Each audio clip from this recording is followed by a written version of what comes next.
अस्सलाम वालेकुम students, MS Excel को हम कर रहे हैं। आज हम इसने फार्मूलाज और डेटा को करना था। फार्मूला पे मैंने आपको कल बताया था कि डिफरेंट टाइप्स ऑफ फार्मूलाज यहाँ पे हैं जिनको आप हम इम्प्लीमेंट कर सकते हैं। आज मैंने आपको लॉजिकल फार्मूलाज का बताना है। लॉजिकल में आपके पास जो है वो इफ़ कंडीशन, लॉजिकल मीन आप कोई कंडीशन लगाते हैं और उस condition check whether a condition is met and returns one value if true and another if false।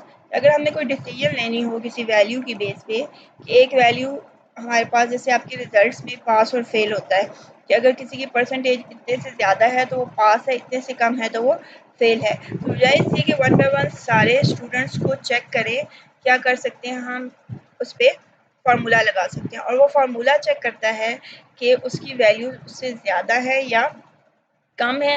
और उसको हम कहते हैं, मैं यहाँ पे आपको पहले रिटर्न उसको एक्सप्लेन कर देती हूँ उसके के इफ़ कंडीशंस, या हम उनको लॉजिकल फार्मूलाज कहते हैं, जिसमें हम चेक कर रहे होते हैं किसी कंडीशन को और कंडीशन की बेस पे आंसर देते हैं आप। ये आपके पास इफ़ कहलाता है, ठीक है। इनको आप लॉजिकल फार्मूलाज कहते हैं। अब इसमें एक वक्त में एक से ज़्यादा कंडीशन भी आ सकती हैं और एक वक्त में एक कंडीशन भी आप चेक कर सकते हैं जिसके ट्रू या फॉल्स होने की केस में आप रिजल्ट दे देते हो। इसको लिखने का सिंटैक्स क्या है, आप इसी तरह इफ़ लिखते हैं और उसके साथ इक्वल का साइन डालते हैं, उसके बाद कंडीशन लिखते हैं। कंडीशन यही होगी कि वैल्यू ज़्यादा है, बराबर है। अगर न्यूमेरिकल वैल्यू होगी तो जैसे मैंने यहाँ पे लिखना है आपके मार्क्स, जो जैसे देखें कौन से कॉलम में है, के कॉलम में है, तो मैं यहाँ पे कर सकती हूँ कि K3 इज़ ग्रेटर देन 40 अगर ग्रेटर देन और इक्वल्स टू 40 कि अगर K3, अब यहाँ पे मैं वैल्यू देने के बजाय सेल एड्रेस क्यों दे रही हूँ, ताकि मैं उसे ड्रैग करके ऑटोमेटिकली बाकी वैल्यूज़ के रिजल्ट भी कैलकुलेट कर सकूँ। तो आप यूँ कंडीशन लिखते हैं, देखें if K3 is greater than 40, ये आपके पास हो गई है इसकी कंडीशन। मैं इनको कलर कर देती हूँ साथ साथ। इफ़ फंक्शन है, लॉजिकल फंक्शन है, उसके आगे कंडीशन है जो क्या है, K इज़ ग्रेटर देन 30, और उसके बाद आप आगे लिखेंगे कि अगर वो ग्रेटर देन 30 है तो आपने क्या डिस्प्ले करवाना है, पास। ग्रेटर देन 40 हमने लिखा है।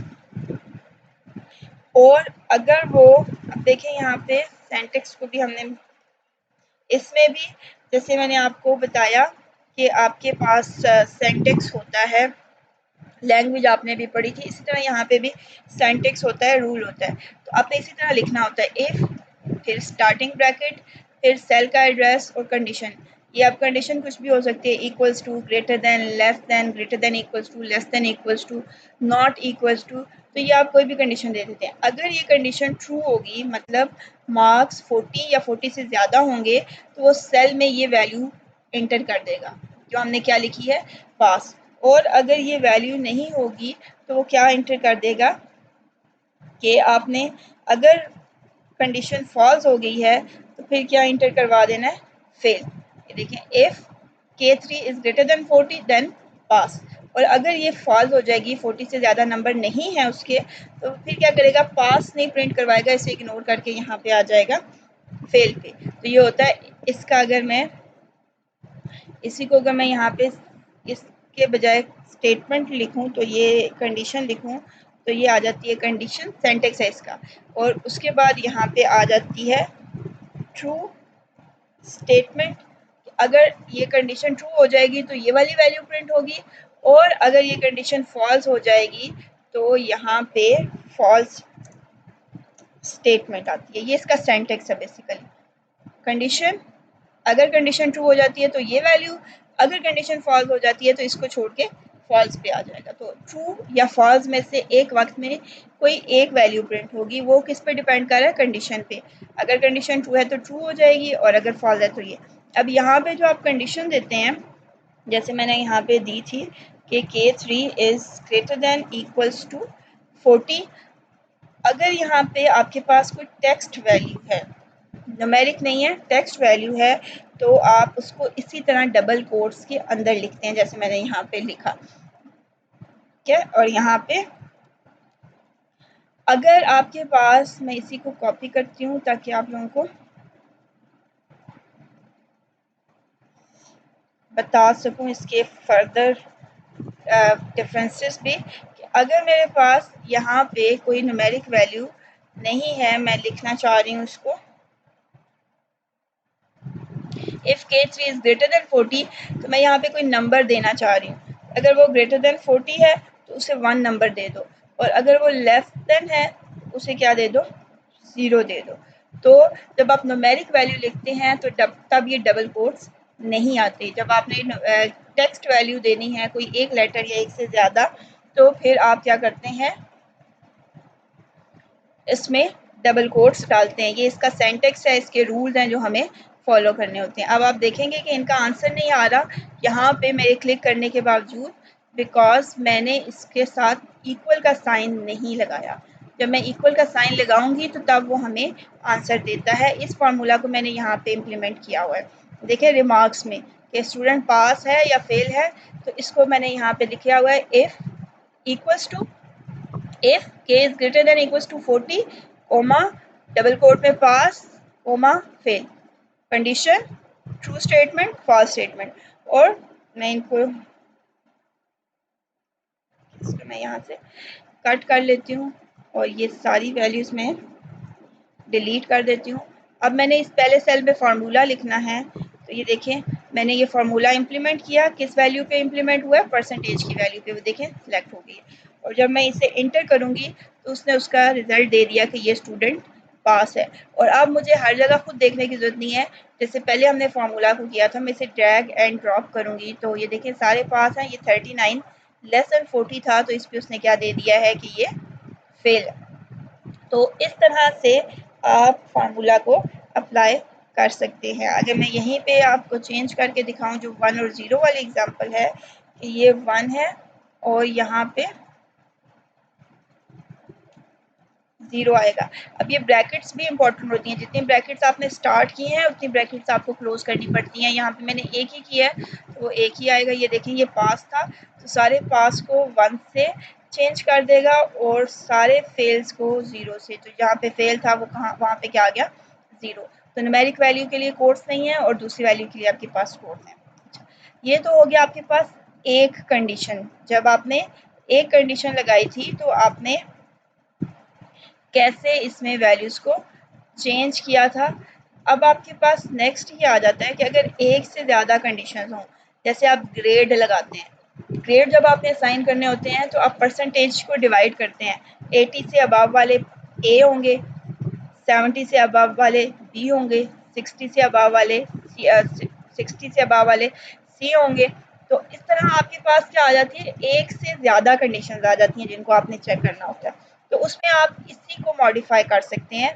और कैसे करते हैं, if K3 is greater than 40, okay. अब मैं यहाँ पे लिख देती हूँ, मैं आपको यहीं पे बता देती हूँ, is greater than equals to 80, तो उसको हमने क्या ग्रेड दे देना है, ए। ठीक है, अब 80 से ग्रेटर है या उसके इक्वल है तो ए हो जाएगा, लेकिन उसकी फॉल्स अगर 80 से ग्रेटर नहीं है तो इसका मतलब है 80 से लेस है। 80 से लेस है तो अब हमने चेक करना है कि whether it is greater than B 60 और 70 जो भी वैल्यू हमें दी होगी। तो हम यहाँ पे एक और कंडीशन लगा देते हैं, इफ़, और फिर उसकी ब्रैकेट स्टार्ट कर देते हैं।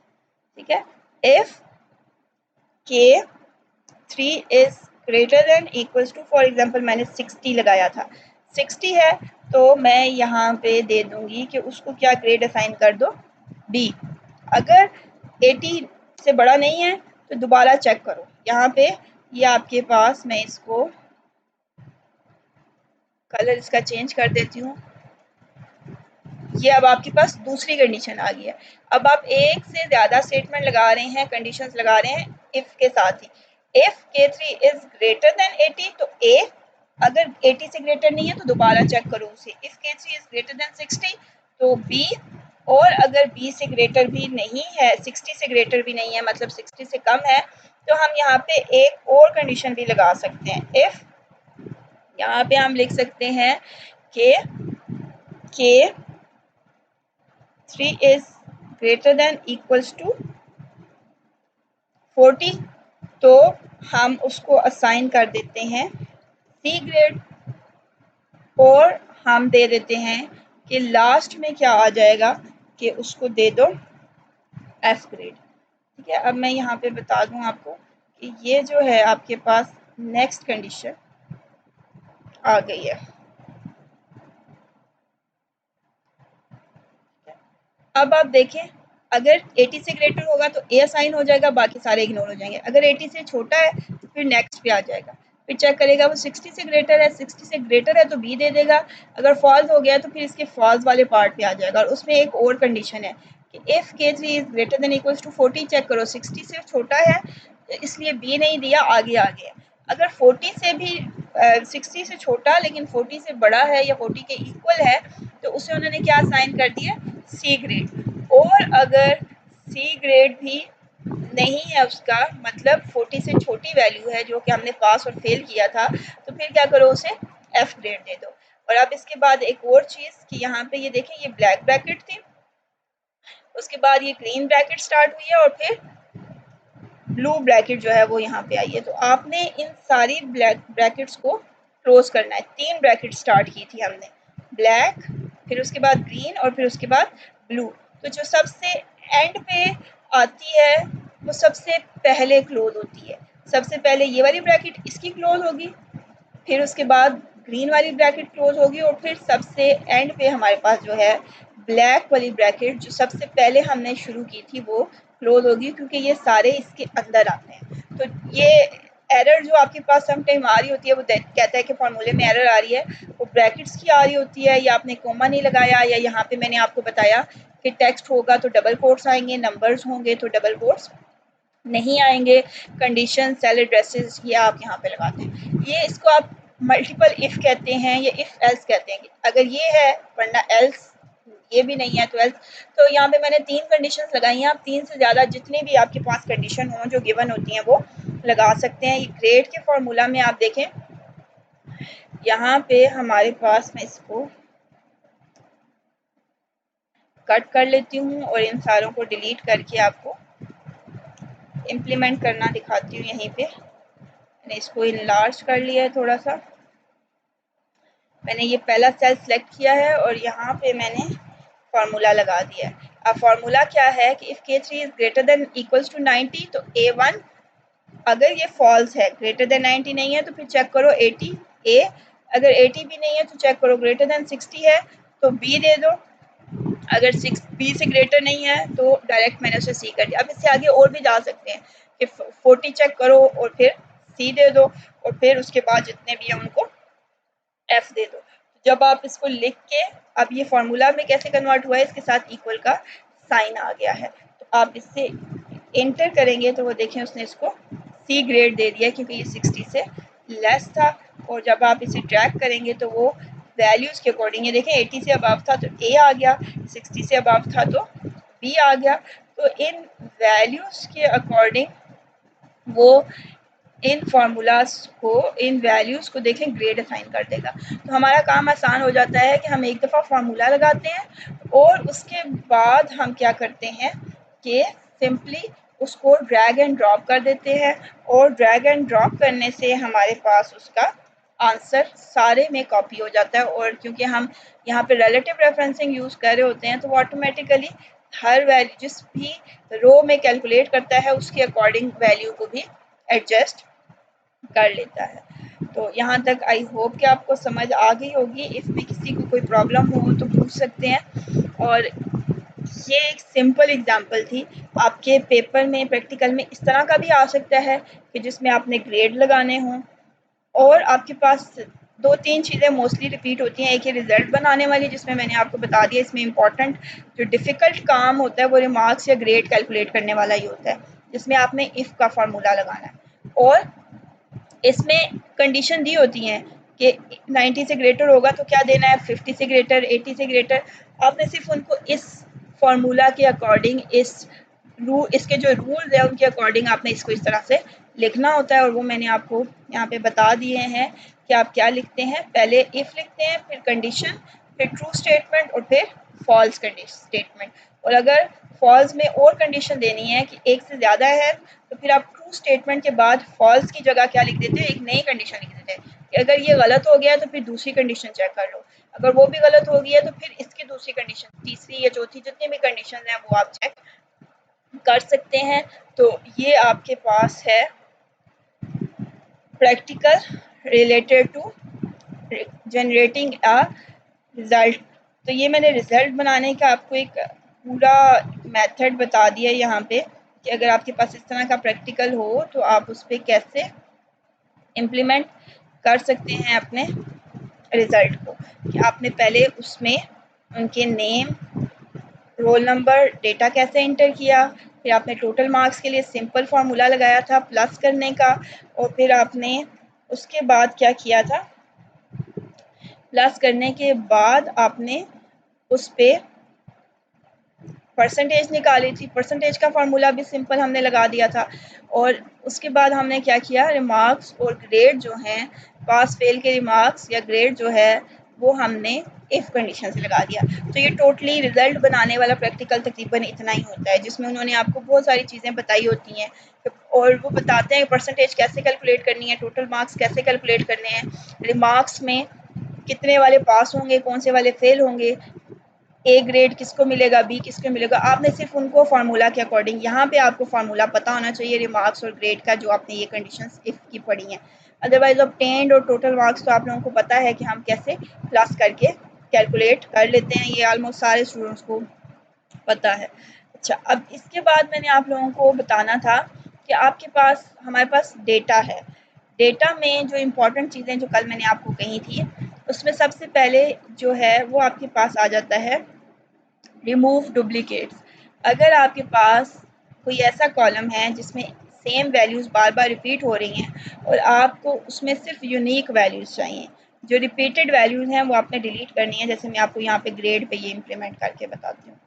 देखें CABCBA, अब मेरे पास ये लंबी लिस्ट है और मैंने पता करना है टोटल ग्रेड्स हैं कितने, ABCD कहाँ तक हैं, ठीक है। तो मैं क्या करूँगी, जो रिपीटेड वैल्यूज़ है उन्हें रिमूव कर दूँगी, सारी वैल्यूज़ एक एक दफ़ा आनी चाहिए। तो उसका मेथड क्या होता है, आप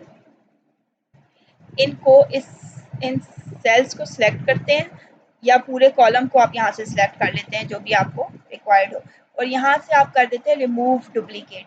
वो आपसे पूछता है कि आपने अपनी सिलेक्शन को ज़्यादा बड़ा करना है या इसी के साथ रहना है। अगर आपने सिर्फ इन्हीं वैल्यूज़ पे अप्लाई करना है तो ठीक है, अदरवाइज आप एक्सपेंड कर सकते हैं, अपनी सिलेक्शन ज़्यादा कर सकते हैं। और यहाँ पे रिमूव डुप्लीकेट्स, तो पूछ रहा है कि किस में, again my data has header, yes, और ग्रेड कॉलम्स कौन सा है, ग्रेड का, ओके।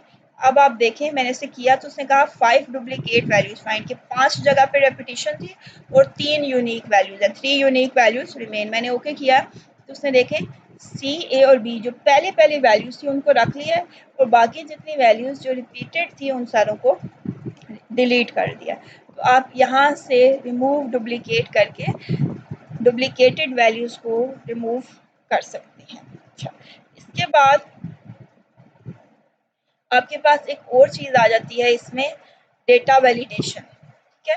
डेटा वैलिडेशन मीन कि आप चेक करते हैं अपने डेटा को, जैसे ये मेरे पास परसेंटेज मार्क्स हैं, अगर मैंने इस पे वैलिडेशन लगानी है कि कोई भी, या ऑब्टेन मार्क्स पे हम कर लेते हैं कि नेगेटिव में नहीं होने चाहिए, 0 से अबव होने चाहिए और 450 से कम होने चाहिए। ये दो कंडीशन हैं, क्योंकि टोटल मार्क्स 450 हैं तो 450 मैक्सिमम होने चाहिए, और मिनिमम कितने होने चाहिए, 0 से कम नहीं हो सकते मार्क्स।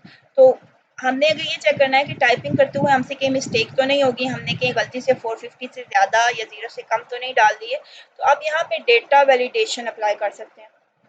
ये देखें, circle invalid data, data validation पहले आप रूल लगाते हैं। अब इसमें बताएंगे अलाउ, यहाँ पे आप बताएंगे एनी वैल्यू, ठीक है, हम कहेंगे कि होल नंबर्स को अलाउ करो। अब बिटवीन की वो वैल्यू हमसे पूछ रहा है, मिनिमम कितनी वैल्यू होनी चाहिए उसकी, 0, और मैक्सिमम कितनी वैल्यू होनी चाहिए, 450, और मैंने उसे ओके कर दिया। अब देखें उसने इन पे अप्लाई कर दिया और मैं यहाँ से कहूँगी सर्कल इनवैलिड डेटा। अब इसमें कोई इनवैलिड डेटा नहीं है, मैं यहाँ पे 456 एंटर कर देती हूँ, ठीक है। User has restricted values that can be entered into this cell। देखें जैसे ही मैंने उसमें 450 से अबव 456 इंटर करने की कोशिश की है, उसने मुझे एरर दे दी है कि यहाँ पे ये वैल्यू नहीं आ सकती क्योंकि इस सेल पे रिस्ट्रिक्शन लिखी हुई है कि इसकी वैल्यू 0 और 450 के दरमियान में होनी चाहिए।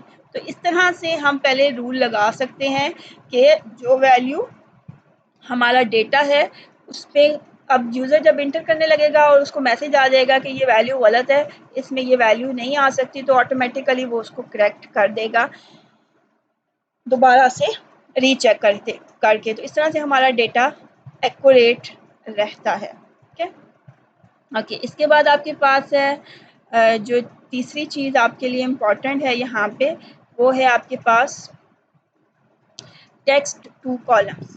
अच्छा, अभी आपको मैंने ये फार्मूला यहाँ पे लिख के दिखाया था। ओके, इस सेल में ये L3 में लिखा हुआ है। ये अब इतना बड़ा फार्मूला है और ये एक ही सेल में लिखा हुआ है। अगर मैं आपको यहाँ से रैप टेक्स्ट करती हूँ तो ये देखें, ये पूरा फार्मूला एक सेल में लिखा हुआ है।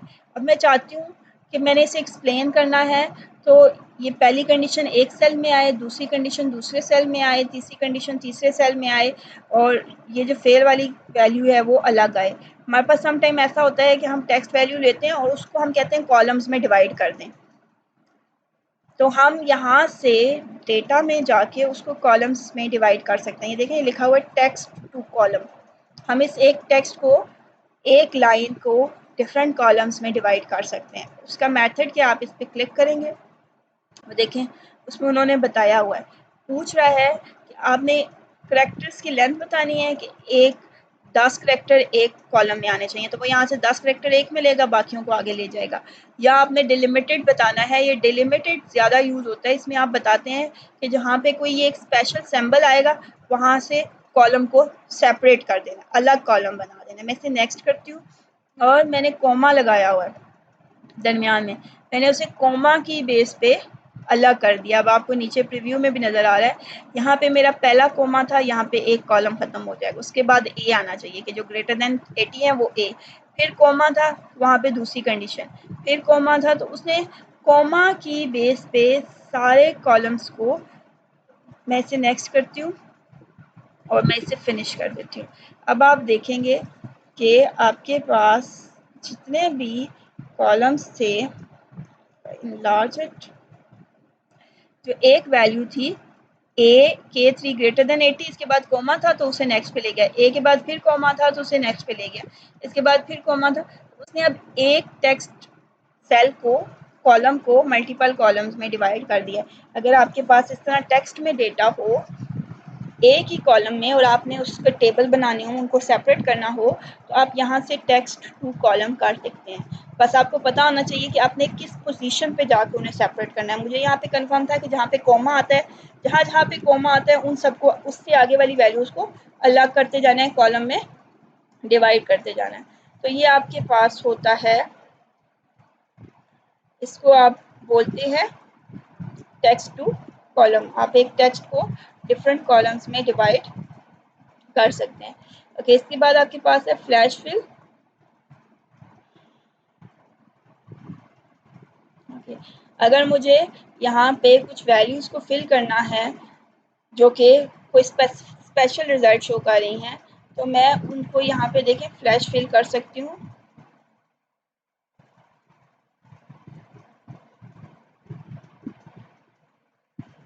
ओके, अगर हमने कोई, मैं यहाँ पे सिलेक्ट करती हूँ फ्लैश फिल को। ओके, हमने उससे पहले कोई जो पैटर्न नज़र आएगा एक जैसा, वो उनको फिल करता है। हम इस पे चेक करते हैं कि इस पे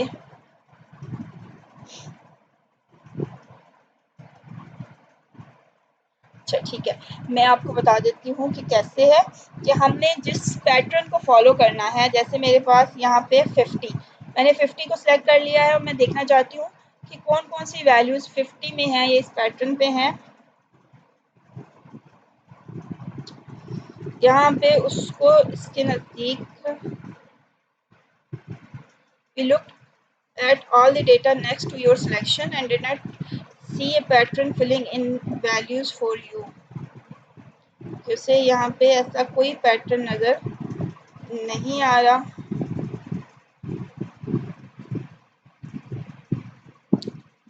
अच्छा, इसमें बेसिकली है ये कि आपके पास जब कोई स्पेसिफिक वैल्यू या पैटर्न बन रहा होता है तो वो उसको फिक्स कर देता है, उसको फिल कर देता है।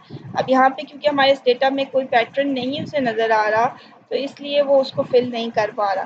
तो आपके पास अगर कोई पैटर्न होगा, कोई सीक्वेंस आप फॉलो करे होंगे, तो वो उन वैल्यूज़ को फिल कर देगा। तो इसमें इसके बाद अगेन सॉर्टिंग है, जो मैंने आपको बताया था। हम यहाँ से असेंडिंग या डिसेंडिंग ऑर्डर में इस पूरे टेबल को अरेंज कर सकते हैं, ये मैंने आपको पहले करना बताया हुआ है। फिल्टर कर सकते हैं। अब यहाँ पे आपके पास ग्रुपिंग की ऑप्शन भी है। अगर हम इसे ग्रुप करना चाहें अपने डेटा को, तो हम ग्रुप भी कर सकते हैं। कैसे कर सकते हैं, मैं इस पर क्लिक करती हूँ।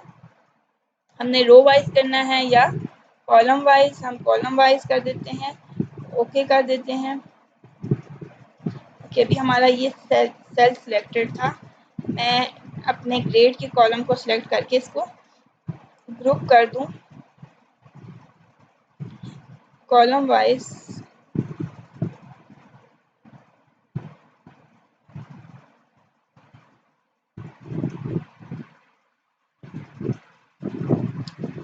इसने ग्रुपिंग शो कर दी है, लेकिन हमें यहाँ पे क्लियरली नीचे इसको अगर हम ग्रुप करें रो वाइज, ओके, तो उसने इन कॉलम्स को रो वाइज देखें, इनको एक ग्रुप में शामिल कर दिया है। हमें डिफाइन करना होगा कि हम कैसे इनकी ग्रुपिंग करेंगे। मैं इसको अनडू कर देती हूँ।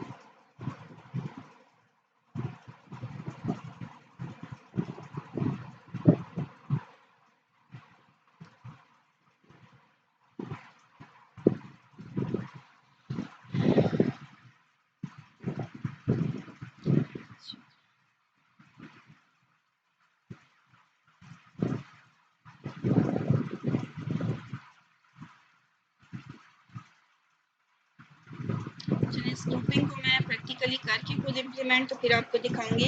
इसमें जो इम्पोर्टेंट चीज़ एक लास्ट रह गई है डेटा में, वो ये है कि आपके पास आप अपना डेटा किसी दूसरी फाइल से भी ला सकते हैं।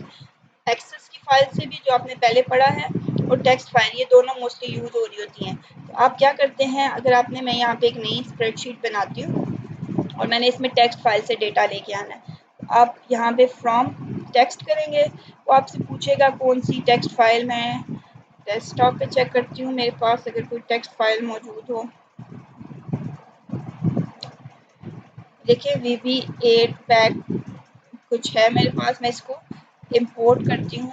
तो वो मुझसे पूछ रहा है कि मैंने किस तरह का डेटा लेके आना है, स्टार्ट करना है कहाँ से, पहली रो से स्टार्ट करना है। मेरे डेटा में अगर हेडर है, उसके ऊपर हेडिंग्स है टेबल्स की, तो लिखूँगी, नहीं है तो इसको अनचेक कर देंगे, नेक्स्ट करेंगे। अब वो पूछ रहा है कि किस बेस पे मैंने उनको डिफरेंट करना है, तो मैंने यहाँ पे लिख दिया स्पेस पे, कि जहाँ पे स्पेस होगी उस बेस पे मैंने उनको डिफरेंट कर देना है, और जिनके दरमियान में